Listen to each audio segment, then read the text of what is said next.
Buenas tardes a todas y a todos. Estamos dando inicio al ciclo de charlas de interés regional en el marco de lo que es la nueva plataforma de teleformación comunitaria de la Universidad Arturo Prat, en alianza con una serie de fundaciones de España, Chile, y que para este caso se incluye también la Fundación Chile Descentralizado, a cargo del capítulo Tarapacá, que viene a enriquecer un poco lo que son los cursos que se han abierto a la comunidad en temas de prevención del COVID, introducción a la informática, al inglés, primeros auxilios, pero también quisimos, como Dirección General de Vinculación con el Medio, incorporar otros elementos que tengan que ver con lo que está pasando hoy día en Chile, respecto, por un lado, al proceso de elecciones de gobernadores, así como al proceso constituyente. Para ello, le hemos pedido a la Fundación Chile Descentralizado, capítulo Tarapacá, que nos pudiera apoyar con dos especialistas que pudieran tratar estos temas. Y bueno, hoy tenemos el honor de que nos acompañe el sociólogo Julio Ruiz, quien es licenciado en Sociología de la Pontificia Universidad Católica de Chile, fue jefe de División de Desarrollo Regional Subdere.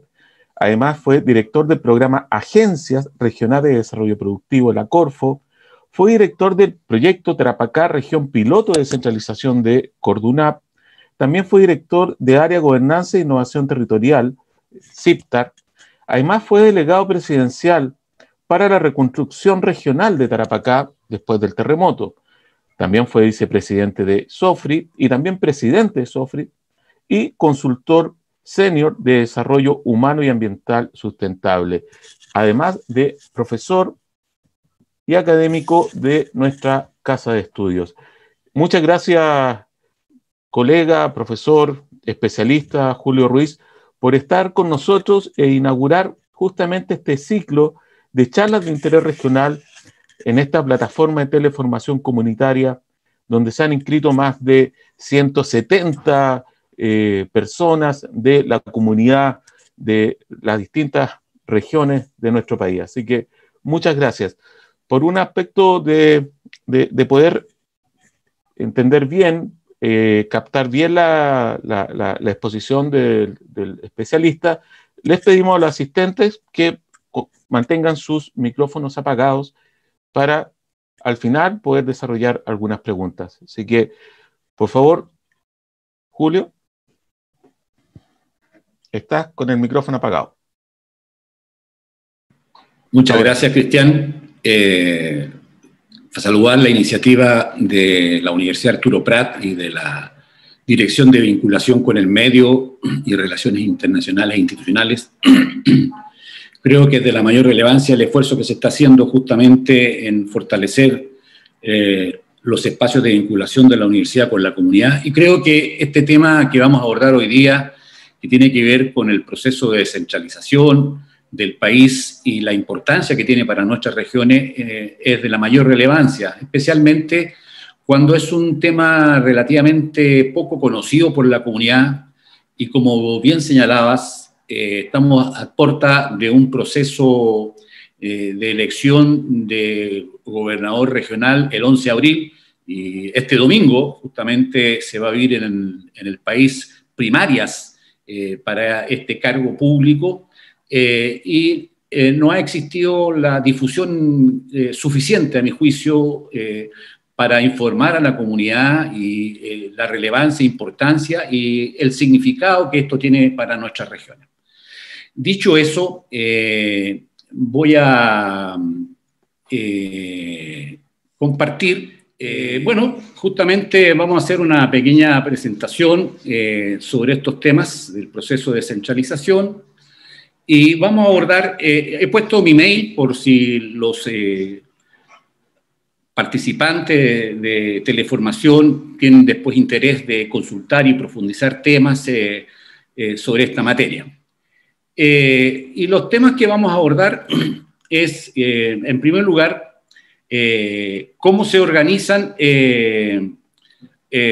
espacialmente los estados nacionales. Es un primer punto que es importante tener presente. Segundo, cómo está organizado el Estado chileno en términos muy generales y gruesos. Tercer lugar, ¿qué es la descentralización y cómo ha sido este proceso en nuestro país? En cuarto lugar, ¿qué es lo que cambia en Chile y las regiones con las nuevas leyes de descentralización? A continuación, ¿por qué es importante la elección de gobernadores regionales? Para concluir, reflexionando de cuáles son los desafíos de los nuevos gobiernos regionales y, finalmente, una síntesis de los temas que vamos a abordar.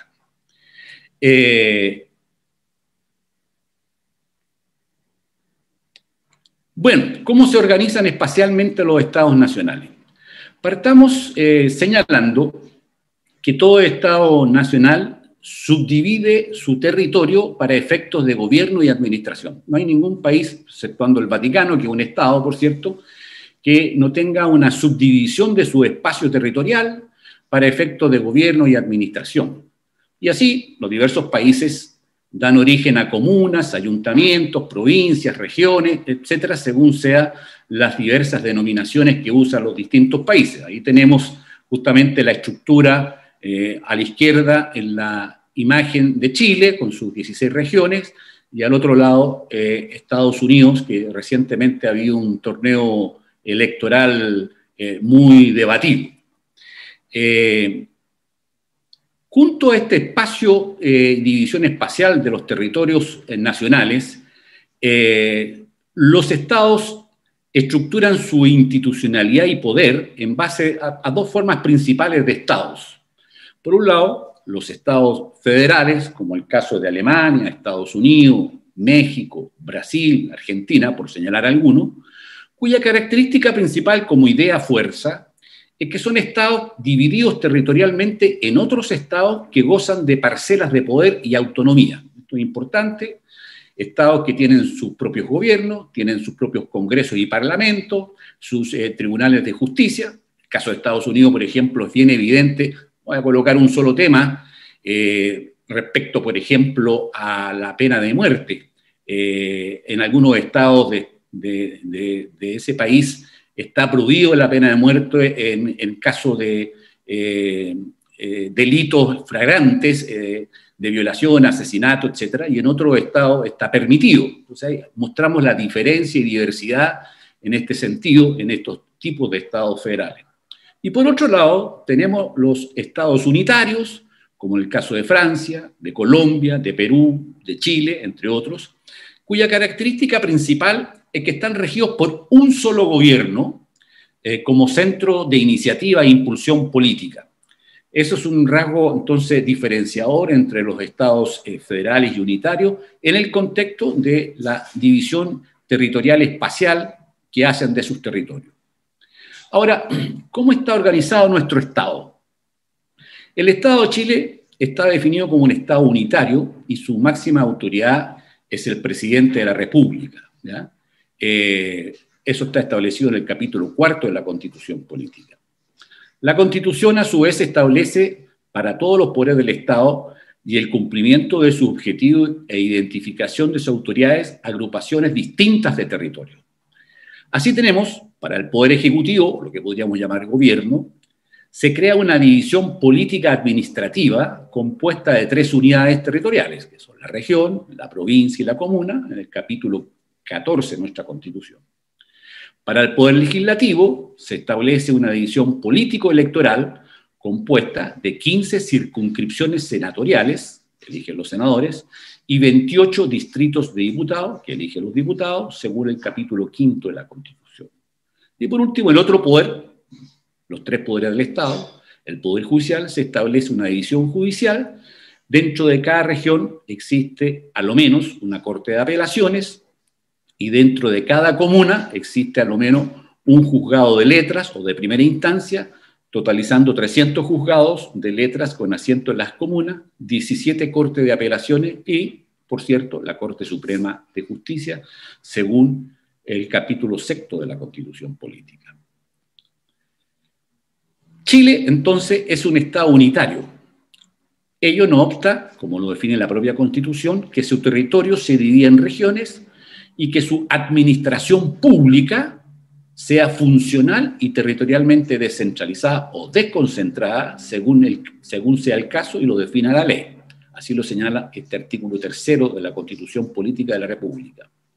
De este modo, el constituyente chileno combina así la unidad del Estado como principio básico articulador del poder político con la descentralización o desconcentración administrativa, que esto es importante hacer esta distinción, como instrumento de gestión administrativa.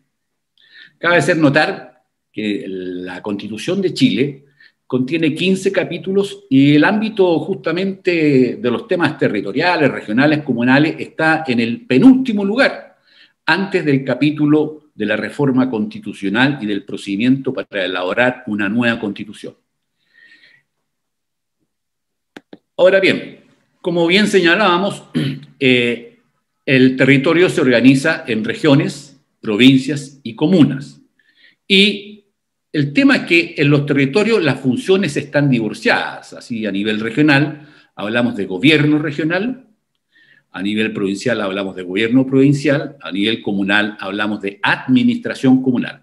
No obstante que la palabra gobierno y administración regional, como dice un gran pensador chileno en estas materias de desarrollo territorial, Sergio Guassier, se nombra el concepto de gobierno regional en circunstancia que no existe gobierno regional en estricto rigor desde el punto de vista de una lógica de descentralización.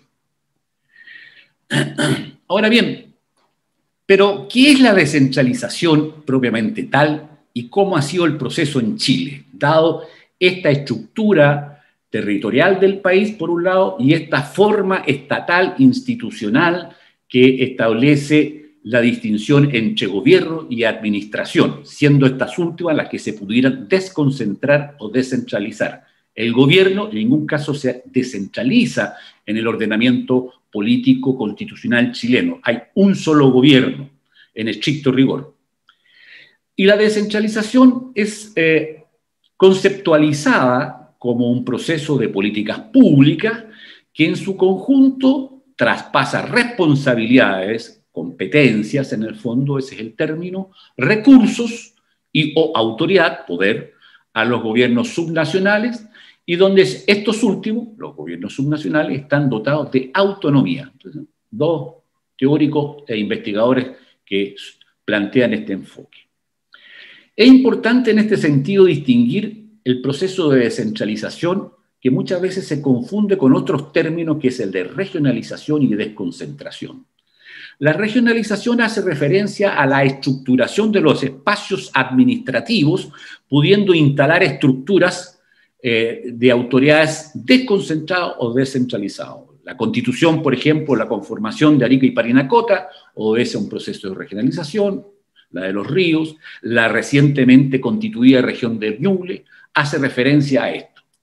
El proceso de desconcentración, a diferencia de la descentralización, como vamos a ver posteriormente, dice relación a traspaso de competencias de órganos centrales que jerárquicamente mantienen la tuición sobre órganos subalternos que están ubicados en diversos lugares del territorio. Por ejemplo, cuando un ministerio o un servicio, como puede ser la Corfo, por ejemplo, crea varias Corfos en cada una de las regiones. Esa Corfo es autónoma del punto de vista del Ministerio de Economía, se relaciona con el Ministerio de Economía, pero depende políticamente del ministro de Economía. Entonces no hay una autonomía política en el sentido, hay una autonomía más bien de gestión administrativa. Lo mismo acontece, por ejemplo, con los servicios de salud, en materia de salud, con los servicios de vivienda y urbanismo, como el Servio, etcétera, etcétera, etcétera.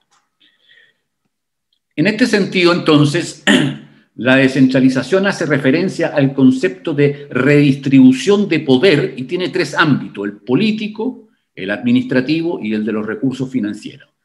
En este sentido, el proceso en Chile de descentralización ha sido un proceso largo, complejo, gradual, y que ha implicado una disputa política en el seno del país entre una mirada justamente más centralista o una mirada más descentralista. Y si observamos los últimos décadas en el periodo 74-90, lo que ocurrió en el periodo del régimen militar, de la dictadura cívico-militar, fue un proceso que se orientó bajo el modelo de regional desconcentrado y se crearon justamente una serie de administraciones, direcciones regionales, las secretarías regionales, etc.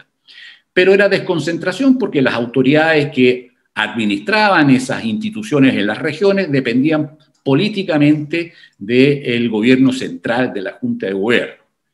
Se pasó después, a partir del 91, con la transición a la democracia, a un modelo regional mixto, se le llamaba, o híbrido, porque combinó en el ámbito regional instituciones desconcentradas con componentes descentralizados.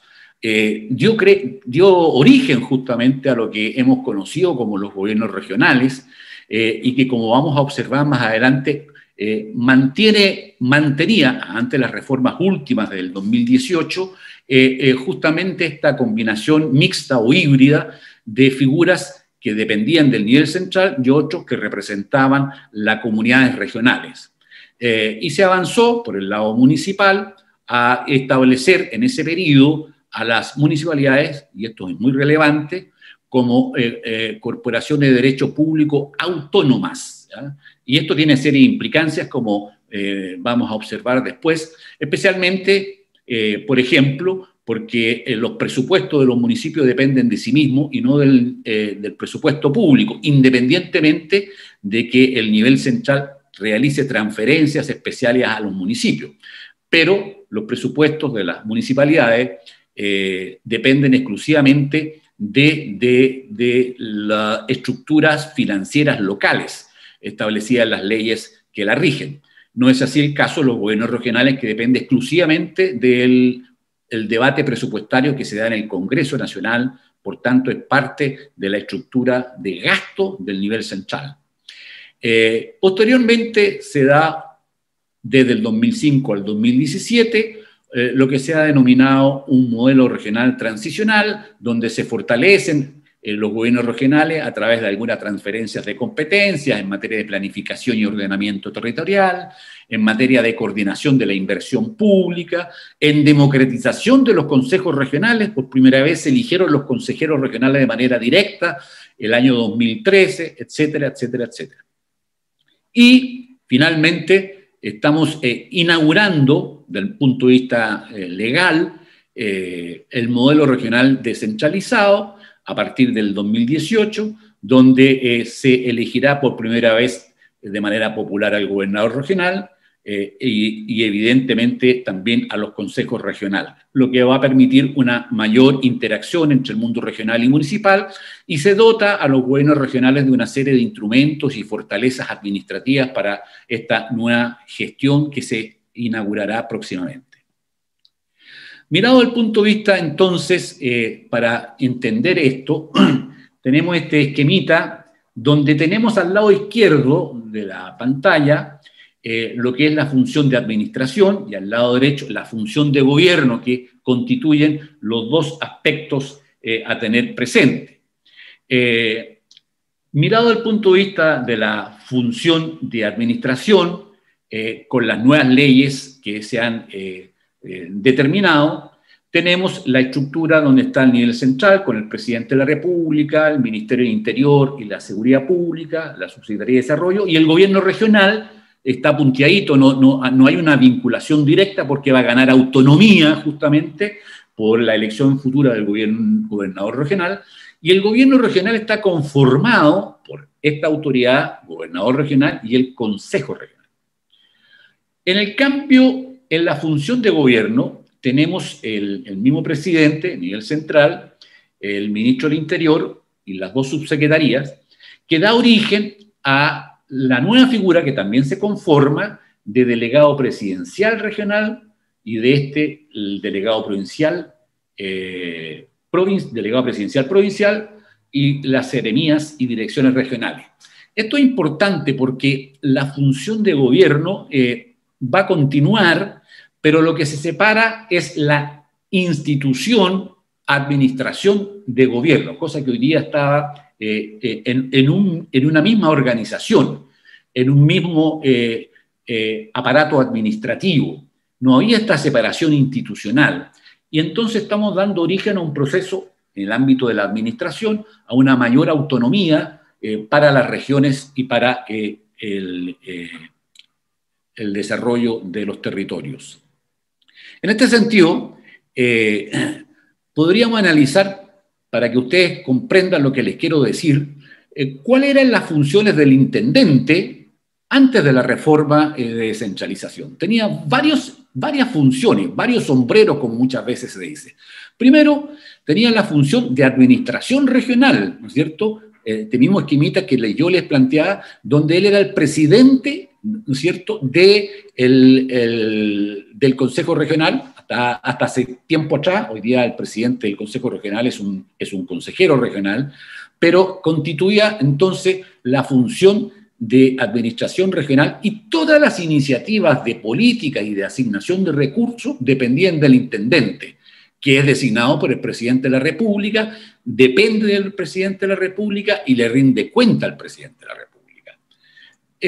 Después teníamos otra función del intendente de coordinación del nivel desconcentrado, es decir, todos estos servicios que le he señalado a las seremías y direcciones, es decir, la seremía de trabajo, de salud, de economía, de medio ambiente, de bienes nacionales, coordinar esos servicios, y las direcciones que están asociadas a esa seremía, Corfo, Serviu, Fosis, Cercotec, etcétera, etcétera. Una función de coordinación de ese nivel central, desconcentrado, perdón. Y las tareas propias de gobierno interior, que también dependían de la subsecretaría, del Ministerio y Subsecretaría Interior, ya sea a través del intendente en la región o el gobernador en la provincia. Y estas funciones tienen que ver con el orden público y la problemática migratoria propiamente tal. Y por último, también es importante la función de seguridad pública y prevención del delito, que también dependían del Ministerio del Interior y que también tenían funciones entonces de seguridad ciudadana. Es decir, nos encontramos con un intendente, representante del poder central, del presidente de la República, le rinde cuenta al presidente de la República, no representa a la región a nivel central, sino es el representante del presidente en la región, y tenía todas estas funciones y poderes de administración, de coordinación de nivel desconcentrado, de gobierno interior y de seguridad pública y prevención del delito. Ahora, actualmente entonces se separan estas funciones, como les señalaba anteriormente, después de las reformas de 2018, de enero del 2018. Al separarse institucionalmente, entonces, la función de administración del gobierno regional adquiere mayor autonomía, que se va a concretar, y eso es la relevancia, con la elección del primer gobernador regional en la historia republicana chilena de más de 200 años. Entonces, el gobernador será el ejecutivo del gobierno regional, presidirá el Consejo Regional y verá que tendrá un servicio administrativo incrementado, ampliado en divisiones, etcétera, que permita una mayor musculatura para ejercer las atribuciones y competencias propias del desarrollo regional, y contando, por cierto, con un cuerpo colegiado que es el Consejo Regional.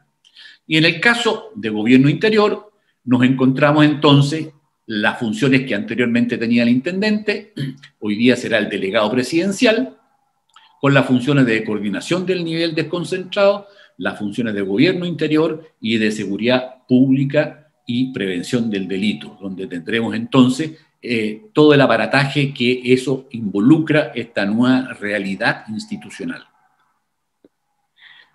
Para ustedes comprendan muy sucintamente, por espacio y tiempo, las principales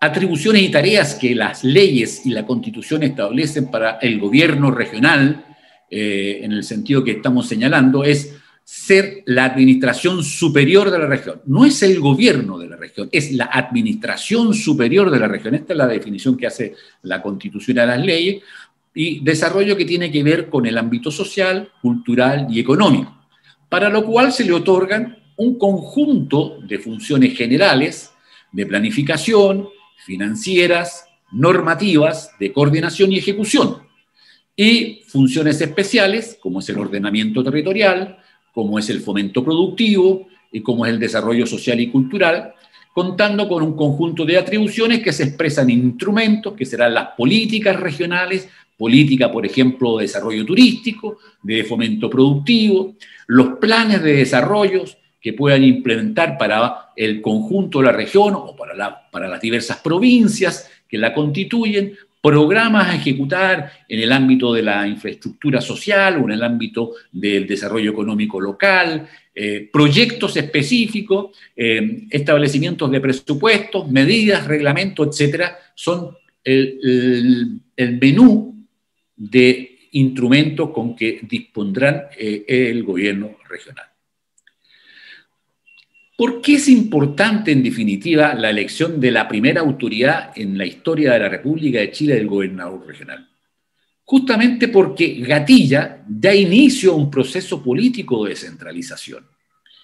Y como lo hemos venido sosteniendo, porque a diferencia del intendente que representa al presidente en la región y le da cuenta a él, el gobernador regional será electo popularmente y tendrá que darle cuenta a la ciudadanía de su gestión. Sus mandatarios, en definitiva, son los ciudadanos, no es el presidente de la República. Y podrá entonces tener autonomía política para el ejercicio de sus atribuciones y competencias en representación de la región. En segundo lugar, esto es un elemento no menor en la innovación institucional del país. Para ser candidato a gobernador o gobernadora regional, debe presentar un programa de gobierno de la región. Si no lo presenta, queda automáticamente desautorizada su candidatura. Y ustedes pueden ver, no hay tiempo en esta oportunidad, en la link que les he señalado ahí, están todos los programas de todos los candidatos que se han levantado para estas primarias que se realizarán en el domingo 29 de este mes. Y ustedes podrán entonces analizarla y evaluar las calidades de esos programas. Así, de este modo, lo interesante, y hay que tenerlo presente, se inicia un proceso de transición desde un Estado unitario centralizado a un Estado unitario descentralizado. Quiero señalar lo siguiente: si bien he colocado elementos del orden institucional, esto va a permitir, en definitiva, que se generen bases para que en el país los gobiernos regionales y las regiones cuenten con voz propia, permitiendo construir un Chile también desde las regiones y no solo desde el centro. Un paréntesis sobre la materia. Quiero señalarle un par de datos que reflejan la desigualdad territorial del país. Del total del Producto Interno Bruto Nacional, la región metropolitana representa el 45% de ese Producto Interno Bruto Nacional. Se lleva casi la mitad de la torta. Produce la mitad de la torta y se lleva casi la torta. En materia territorial geográfica, de tamaño, la región metropolitana representa el 2% de la superficie total del país. Sin embargo, concentra más del 40% de la población. Si miramos otra dimensión del gasto público, el gasto público en Chile es altamente centralizado. Fíjense usted que el gasto público en Chile representa el 25% del Producto Interno Bruto. En Suecia representa el 49%.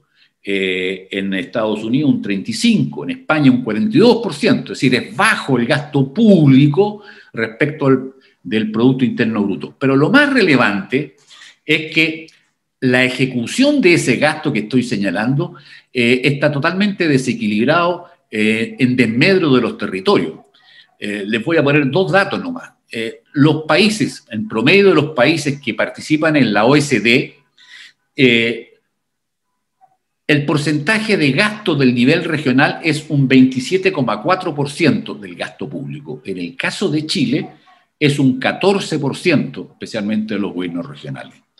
Entonces, evidentemente, aquí hay un desequilibrio en la parte de las oportunidades de desarrollo de las comunidades y de las personas, que uno de los elementos claves para abordarlo es avanzar en la descentralización y pensar el país también desde las regiones con mayor autonomía para levantar sus propias voces que contribuyen a un enfoque más equitativo.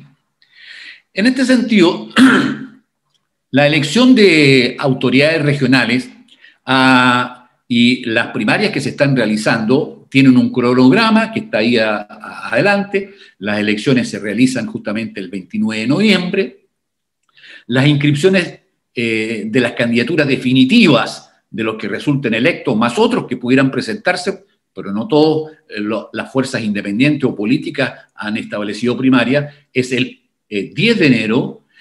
La elección de gobernador regional definitiva se llevará a efecto el 11 de abril y para ser electo tiene que obtener al menos el 40% de la votación.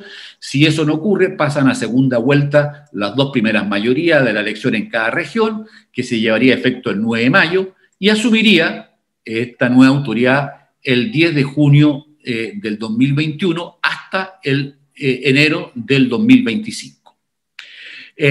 Y esto ha dado orígenes a diversos elementos de debate para conocer justamente cuáles son las propuestas que las autoridades que quieren postular estos cargos piensan en su región. En el caso de Tarapacá, pongo el caso de Tarapacá, como soy de esta región, realizamos justamente convenio con la Universidad de Arturo Prat y UNAP FM, entre otros, un primer diálogo, que fue el primero que se hizo en el país con candidatos y candidatas a gobernadores regional en nuestra región. Y así han ido proliferando diversos debates. Creo que es altamente beneficioso para el país y para las regiones, primeramente, conocer las propuestas de los candidatos y segundo, ir mejorando la calidad de deliberación política de nuestras regiones para ir viendo cuál es el futuro, cuáles son las posibilidades, y esto no sea solamente un esfuerzo electoral donde operan las imágenes o los recursos meramente económicos de los candidatos, sino que las ideas que vayan constituyendo y fortaleciendo a nuestras regiones. De todo, finalmente el gobierno regional va a contar con una serie de elementos importantes. Ya lo hemos señalado, el gobernador regional va a ser el presidente del Consejo Regional y va a tener un ejecutivo, va a tener una secretaría ejecutiva del Consejo Regional, va a contar con una especie de administrador regional, ese gobierno regional, una especie de gerente, por decirlo de alguna manera, y va a tener, desde el punto de vista del área de dirección política, para fortalecer la participación, constituir el Consejo de la Sociedad Civil Regional, crear, esto no es muy relevante porque hay que pensar en el futuro, en proyectos de futuro, el Comité Regional de Innovación y Desarrollo. Va a existir, en los casos que corresponda, áreas metropolitanas, un comité de alcalde del área metropolitana, etcétera, etcétera. Y desde el punto de vista de los ámbitos estratégicos y de coordinación, a las tres divisiones que están al lado derecha, que ya existían, de planificación y desarrollo, de inversión y presupuesto, de administración y finanzas, se agregan tres nuevas divisiones de fomento e industria, de infraestructura y transporte, y de desarrollo social y humano. Y también podrán, desde el punto de vista operacional, crear los departamentos de áreas metropolitanas en aquellas regiones en que se dé la conformación de esas áreas metropolitanas, y podrán contar también como corporaciones de desarrollo, servicios públicos, etcétera. En muchas regiones ya se han constituido esas corporaciones desde antes y que serán parte entonces de estos esfuerzos. De modo tal que tenga más musculatura y más atribuciones y más capacidades este nuevo gobierno regional como expresivo y representante de la región. Pero, si bien esto es lo que se va a instalar, no cabe duda y por eso es importante la primera elección de gobernadores regionales, porque gatilla este proceso político en el sentido amplio del concepto para las regiones y el país. Se presentan un conjunto de desafíos para los nuevos gobiernos regionales. Primero, evidentemente, tendrá que tener una fase de instalación institucional y territorial, propiamente tal, y lo más relevante, convertirse en un sujeto político autónomo respecto del nivel central que exprese la voz política de las regiones, ¿ya? Es una dimensión no menor, eso significa una alta requerimiento de capacidad de parte del gobernador de trabajar y articular bien el quehacer con el Consejo Regional y con los servicios públicos del gobierno regional. Pero en segundo lugar, dado el cuadro político institucional que ha vivido el país a partir del estallido social, a partir del proceso constituyente que se inauguró el 25 de octubre pasado, donde la ciudadanía busca mayor participación ciudadana, uno de los grandes desafíos de los gobiernos regionales es desarrollar formas crecientes de participación ciudadana, combinando dentro más allá de las normativas existentes, modelos de gestión que no solo expresen formas de democracia representativa, sino también participativa propiamente tal. Es un elemento desafiante para que tenga ese gobierno regional la legitimidad y el diálogo con la ciudadanía de las comunidades regionales como elemento clave de la fortaleza de la región, porque aquí lo que está en juego son los desafíos regionales. Ese es un gran desafío. Pero también hay otros dos grandes desafíos que quiero dejar planteados. El desarrollo de un país que se subdivide territorialmente para administrar y gobernar tiene que ser un desarrollo colaborativo, es un desarrollo territorial colaborativo. No basta con el desarrollo de cada región si no se desarrolla en sus comunas.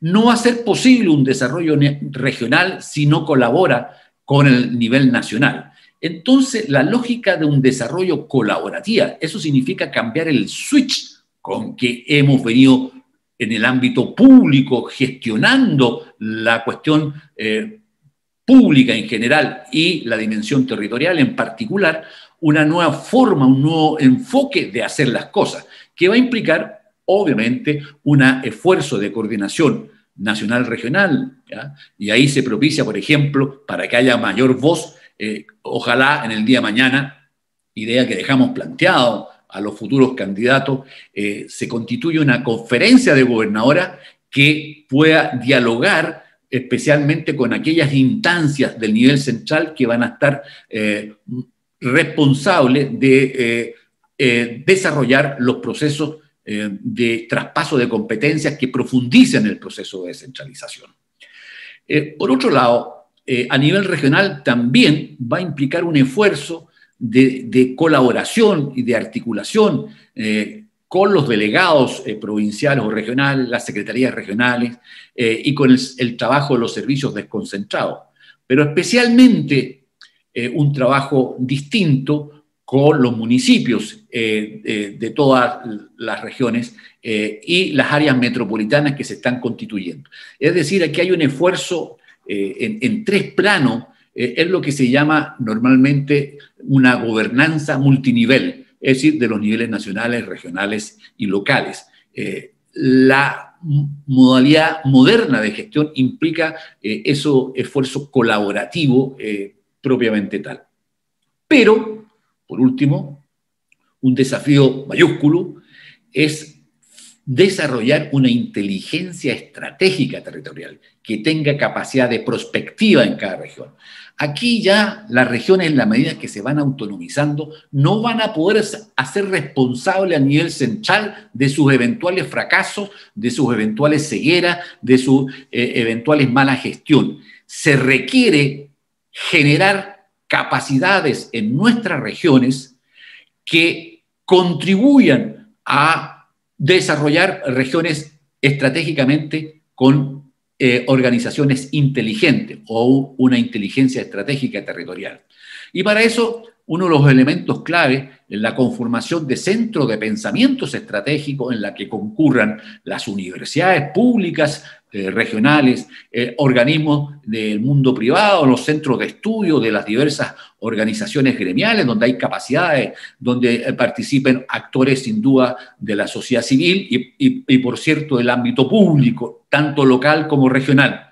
Y crear entonces esa capacidad estratégica tanto para gestionar la información, prospectar, ¿no es cierto?, el futuro, para ir definiendo política en base a evidencia, es decir, cuáles son las fortalezas, debilidades, amenazas, etcétera, en un escenario global cambiante, dinámico, con una cuarta revolución que se nos plantea una serie de impactos por el cambio climático, por la robotización de la economía, por la digitalización de la misma, por las pandemias y los desastres sociales y naturales. ¿Cómo generamos inteligencia que nos permita tener evidencias prospectivamente para ir gestando política y, especialmente, ir conformando una cultura del desarrollo territorial? Y esto es un desafío mayúsculo que no dependerá solo de un gobierno regional, sino del conjunto de la sociedad. Y eso entonces es un gran desafío. En síntesis, todo Estado unitario, todo Estado subdivide su espacio territorial, sea federal o unitario. Chile ha sido uno de los países unitarios más centralizados. La descentralización es redistribución del poder político, administrativo y financiero. En Chile este proceso ha sido un campo en disputa, ha sido lento y gradual, que recién se gatilla con la elección de gobernadores regionales. El gobernador reemplaza la figura del intendente, el gobierno regional será un actor político autónomo, que separa las funciones de gobierno interior de administración regional, y tendrán un conjunto de desafíos que he señalado de instalación, participación, desarrollo territorial colaborativo e impulsar la inteligencia estratégica en la región. Muchas gracias. Espero que se haya visto bien y escuchado mejor. Muchas gracias, Julio, por tu exposición, sin duda muy completa, muy pedagógica para entender todas las transformaciones que se están viviendo en este proceso lento de descentralización, ¿no? De cuáles son las nuevas atribuciones, de cómo entender Chile. Hay algunas preguntas que se han realizado en el chat. Una que tiene que ver con en qué momento, esto es interesante porque puede ser algo muy superficial, pero no lo es. El tema de en qué momento se empiezan a llamar las regiones con números. Yo una vez escuché a un sociólogo argentino, a Atilio Borón, que decía que esta idea de ponerle números a las regiones, primera, segunda, era una forma ya de cosificar a las regiones. O sea, en vez de que tengan, de alguna manera, que respondan a su identidad territorial. Si pudiera responder eso. Bueno, la numeración de las regiones se produce en el contexto de la Comisión Nacional de Reforma Administrativa, denominada CONARA, que creó la dictadura militar, y que constituyó en ese momento inicialmente 13 regiones, y las numeró, donde designó a intendentes a diversos jefes militares, sea de la aviación, de la Armada y del Ejército. Y bueno, ustedes saben que todos los batallones militares tienen números romanos. Eso es expresivo de aquello. Esto de la numeración, sin duda, hace perder identidad y un elemento bien complejo. Si ustedes recuerdan, esto se logró hace poco, después de tanto tiempo, terminar con los números. Y yo siempre, en mis diálogos personales, con colegas, con amigos, cuando me dicen la cuarta región, no existe la cuarta región, existe la región de Coquimbo. La novena, no existe la región, existe Araucanía. Hay una identidad, hay una impronta, hay un sueño detrás de eso. Y esto se asocia también con las escuelas públicas. Cuando se empezó a debilitar las escuelas públicas, no tenían nombre las escuelas públicas, eran letras con números. Es decir, esto simplemente es una fórmula de numeración, es una estadística sin identidad de los sujetos, los actores, las organizaciones. y yo creo que parte del esfuerzo es fortalecer nuestras identidades, nuestros patrimonios culturales, naturales, etcétera, como apropiarnos de nuestro territorio, de nuestra riqueza cultural en cada región, de nuestra diversidad. Muchas gracias. Hay otra pregunta de Patricia Lara. Dice, el tema de alguna manera comunal. Dice, el objetivo de unión comunal o regional, no existe esa cultura. Acá se ve solo gastar dineros que muchas veces no cumplen los requerimientos de la comunidad. No sé de qué región será Patricia que hace la consulta. No sé si voy a entender bien la pregunta en un cierto sentido. Uno de los grandes desafíos, sin duda alguna, de nuestra sociedad chilena es el asociativismo. ¿Cómo fortalecemos el asociativismo? Y en este sentido, el asociativismo municipal es clave en cada región. Les puedo poner el ejemplo. Originalmente, me tocó asistir en la inauguración, se constituyó a principios de los 90 la Asociación Chilena de Municipalidades, una sola asociación que agrupaba a todos los municipios. Y en base a eso se fueron conformando después asociaciones como parte de esa asociación chilena, asociaciones por regiones, capítulos de las asociaciones. En algunas regiones eso no existe, lamentablemente, y eso dificulta el diálogo con las instancias regionales, ¿ya? Yo me imagino, y esto sería el esfuerzo que habría que hacer si uno pudiera hacer una sugerencia a las autoridades electas futuro, es que vamos a encontrarnos por primera vez en cada región con concejales y alcaldes, todos electos popularmente, consejeros regionales y gobernador, todos electos popularmente, y lo que debiera conformarse y propiciarse es un encuentro en cada región de esas autoridades popularmente electas que representan a sus territorios y hacer una gran planeación de la región y las comunas y los criterios de distribución de recursos en función de las falencias. Es decir, generar un modelo de gestión colaborativa de desarrollo territorial en el ámbito regional local que exprese la diversidad de cada región, combatiendo el centralismo regional, entre otras cosas, que existe lamentablemente, y que permita una mejor articulación de los recursos de planeación y financiero en base a los proyectos y requerimientos de la población. Eso sería lo deseable. Efectivamente, es parte de la cultura política que también tenemos que cambiar en nuestras regiones, de la cultura del modelo de gestión pública, para que esto sea un proceso exitoso en el largo plazo, efectivamente. Otra pregunta que nos llega también por interno es que también nos hacen preguntas por YouTube.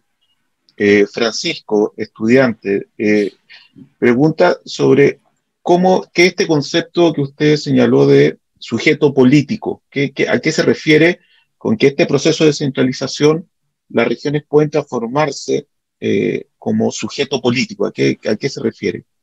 Claro, si lo miramos bajo otro punto de vista, hoy día las regiones han sido objeto político del nivel central. Es decir, y aquí hay un desafío, por cierto, todas las políticas que se hacen en el país en un Estado unitario, no solamente unitario, sino que la organización del Estado es demasiado sectorialista. Si tenemos un área de economía, un área de salud, un área de educación, y cada uno de esos ministerios hace sus propias políticas, impulsa sus propios programas, como si el país fuera homogéneo territorialmente. Y sus diseños son estándares. Y después las regiones tienen que ejecutar todos esos programas y políticas de cada uno de esos ministerios, de cada uno de esos sectores, y le llegan a la región, le caen a la región y vienen desarticulados. Entonces es complejo. Y eso ha provocado entonces un desarrollo territorial desigual. Convertirse en sujeto político es la capacidad de hacer sus propios diseños de política, ya no estar acostumbrado a administrar lo que otros piensan. El modelo chileno, podríamos decir, del Estado, ha sido una especie de ADN. El centro piensa, las regiones ejecutan. Hoy día tenemos el desafío nosotros de pensar las regiones y tener nuestra propia voz, tener nuestro propio proyecto de desarrollo. Y eso significa convertirse en un actor político con su propia voz, en un sujeto político. En ese sentido, se gana autonomía, pero la autonomía tiene que profundizarse con una calidad de política y de gestión regional. Muchas gracias, Julio. Las últimas dos preguntas. Redmi pregunta algo muy interesante. Bueno, Redmi es el nombre que aparece ahí en el chat. Y es interesante porque cómo algo puede cambiar en lo administrativo, pero lo cultural todavía se mantiene. Dice, si se quitó la numeración de las regiones, ¿por qué en los colegios se sigue enseñando y nombrando las regiones por número? ¿Los colegios? En los colegios, ¿por qué en la educación todavía se sigue? Bueno, esa es una batalla justamente que tenemos que darla los ciudadanos, las comunidades escolares, que nuestros colegios tengan identidad, tengan nombre, en reconocimiento de un lugar, en reconocimiento de un docente, en reconocimiento de lo que se estime pertinente. Pero es tarea nuestra, ciudadana, apropiarnos de nuestros entornos.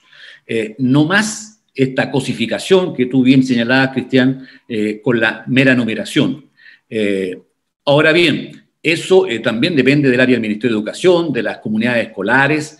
Creo que los futuros gobiernos regionales debieran algo que decir en esta materia e incentivar estas modificaciones y crear, creo yo, una verdadera red y estrategia regional que fortalezca la educación pública, particularmente, que es su responsabilidad, con los municipios en esta materia. Bien, una última pregunta que nos ha llegado de Alejandra, y justamente también en el ámbito de la educación. ¿Qué ha pasado justamente o cómo se expresa este nivel de centralización en el ámbito de la educación superior? O sea, que vemos que hay la universidad, incluso estatales del centro, se encuentran de alguna manera con mayor financiamiento, con mayor prestigio, con mayor red. En cambio, las universidades de región y sobre todo la región extrema, menos financiadas, más precarizadas, o viéndose obligados incluso a tener casi que autosubsistir, autofinanciarse, llevando a situaciones de crisis, ¿no? Datos, por ejemplo, que la Universidad de Atacama recibe el 0,78% del aporte fiscal directo. En el sur, la Universidad de Magallanes, el 0,98%. La UNAP, el 1,01%, que están dentro de las universidades con menor aporte fiscal. Uno, ¿cómo ha afectado ese centralismo a nivel del sistema universitario y sobre todo en las regiones, en las universidades regionales? ¿Y cómo se podría tal vez aprovechar este proceso de centralización y del proceso constituyente también para poder pensar en un nuevo trato, una nueva proyección de la importancia que tienen las universidades de las regiones, sobre todo las públicas? Me parece muy interesante la pregunta y reflexión. Haciendo un avisito, justamente en la próxima charla de interés va a ser el proceso constituyente y la importancia para las regiones, ¿no? Ahí podremos profundizar algunas de estas materias. No cabe duda que se requiere un nuevo trato, un nuevo pacto social y territorial que se exprese en una nueva constitución. Ese es un desafío del país, de Chile. Ahora bien, yo creo que aquí y eso se va a expresar justamente en la nueva constitución, porque lo que aquí ha imperado de alguna manera es un orden económico-social que se ha constitucionalizado, que pone más el acento en los bienes, como de mercado, de acceso a la educación, a la salud, a la previsión, más que un derecho social garantizado. Primera cuestión. Eso se expresa también por este concepto de Estado subsidiario, de alguna manera, que privilegia la iniciativa privada en la educación y en la salud. Y si uno observa un conjunto de políticas que se han ido tomando, sobre todo en algunos periodos, se profundiza esta idea de las universidades privadas, que son las que han ido capturando a través de verdaderos modelos de negocio la matrícula de muchos ciudadanos y estudiantes que además se ven endeudados crecientemente en esta materia. Y había un intento, particularmente en algunos periodos gubernamentales, de debilitar o no tener la fuerza para profundizar y desarrollar las universidades públicas, más allá del centralismo de las universidades públicas con las regionales, porque las universidades públicas creo que todas están teniendo esta dificultad, por lo que he estado observando en la prensa, incluido opinión del rector Vivaldi de la Universidad de Chile, Solés y de la USACH, que son de Santiago, probablemente tal, pero que están agrupadas con las universidades públicas de las regiones.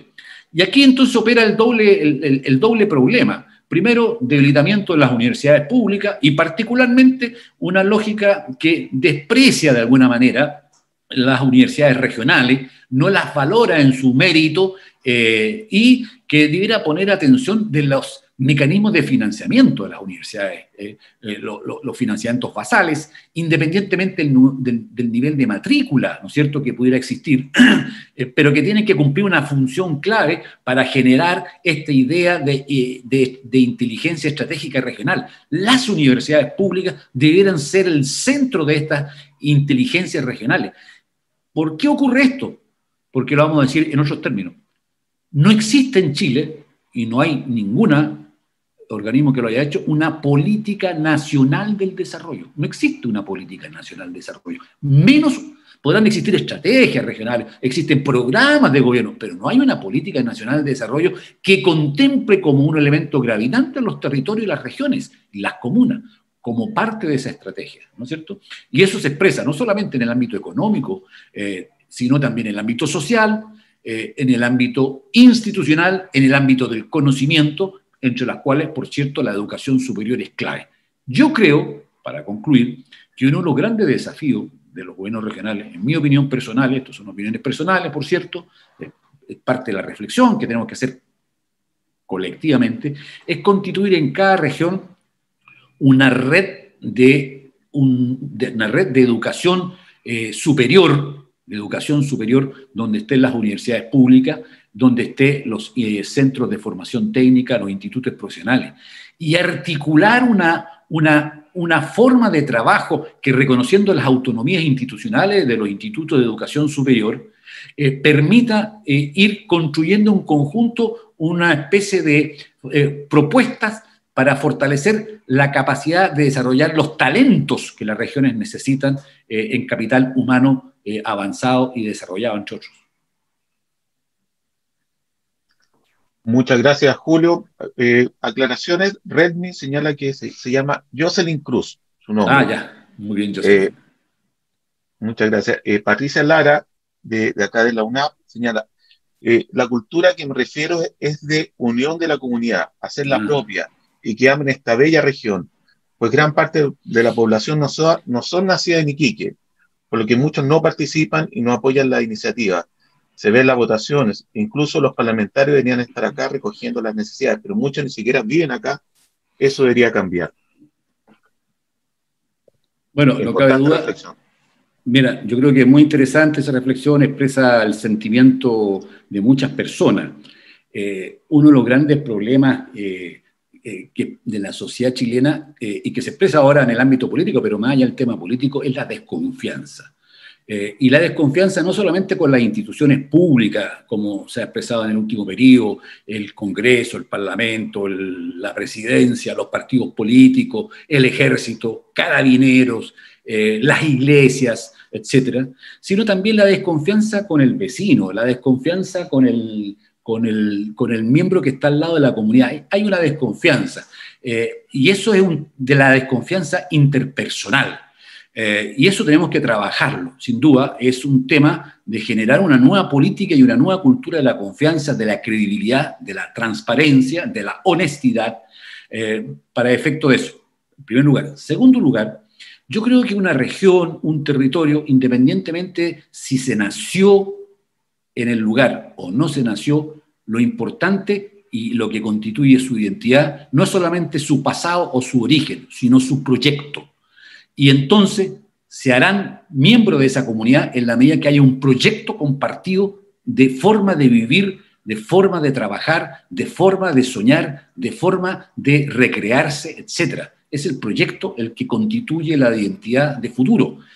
Es lo que lo convierte en sujeto y no solamente objeto de políticas de otros o de definiciones de otros, o del mercado, o del Estado, etcétera, etcétera, etcétera. Muchas gracias, Julio, por esta tremenda exposición, por incluso tener este tiempo para responder las preguntas que han hecho eh, distintas personas, ¿no? Tanto algunos que están cursando los distintos programas en el ámbito de la teleformación comunitaria, que es este como ecosistema virtual, que además tiene acceso a telespectáculos, bibliotecas, museos y además de los cursos, también tiene estas charlas de interés regional que se van a estar realizando una vez al mes hasta enero. Además, agradecer a todos quienes participaron de este espacio, que de verdad nos atrevimos a generar otros tipos de contenido. Así que estamos muy contentos, muchas gracias a cada uno de ustedes y esperamos, sin duda, para la siguiente actividad del próximo mes, que tiene que ver con este tema, seguir trabajando con mayor difusión para que pueda participar mucha gente. Así que, de todas formas, esta exposición queda grabada, va a ser difundida, así que para que puedan reproducirse los contenidos. Muy contento, gracias a David, que está ahí en los controles, que está haciendo de director también de todo lo que ha sido el trabajo de teleformación, y nos será hasta una próxima oportunidad. Así que muchas gracias a todos y a todas. Gracias, Chao. buenas tardes. Gracias.